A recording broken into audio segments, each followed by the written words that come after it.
সকাল সবাইকে রাধে রাধে। আসুন তো দেখি আজকে আমার পরিবারে কে কে এসেছে। তো এদের সাথে আপনাদের অবশ্যই পরিচয় করিয়েছি এর আগের দিন। আর আজকে নতুন কিছু অতিথি এসেছে আমার বাড়িতে। তো দেখুন কত সুন্দর না দেখতে, প্রকৃতির অপূর্ব জিনিস। দেখুন পাপড়িগুলো কিন্তু পুরো ফোটেনি, মানে এগুলো ভাবলেই অবাক লাগে। আমরা যেরকম ছবি আঁকি, যেরকম মানুষও তৈরি হয়, দেখুন কত সুন্দর না, দেখেও মনটা ভরে যাচ্ছে। তো এরা হলো আমার নতুন অতিথি। তো শুধু এরই আসেনি, আরও অনেকেই এসেছে। চলুন তো একটু দেখিয়ে দিই আপনাদের। তো দেখুন খুব সুন্দর লাগছে কিন্তু দেখতে।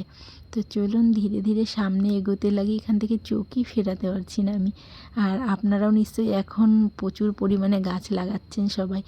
তো দেখুন এই যে আর একজনা, তো ইনিও ফুটবে। আর এই যে ছোট্ট একটা অতিথি, এইটা ছোট্ট একটা অতিথি, কিন্তু এটা একটা ফুল এসেছে। আর এটা একটা ছোট্ট গোলাপ গাছ। আর এদের সাথে তো আপনাদের পরিচয় করিয়ে দিয়েছি। তো কেমন লাগলো অবশ্যই জানাবেন। আর সবাই কিন্তু এখন গাছ লাগান।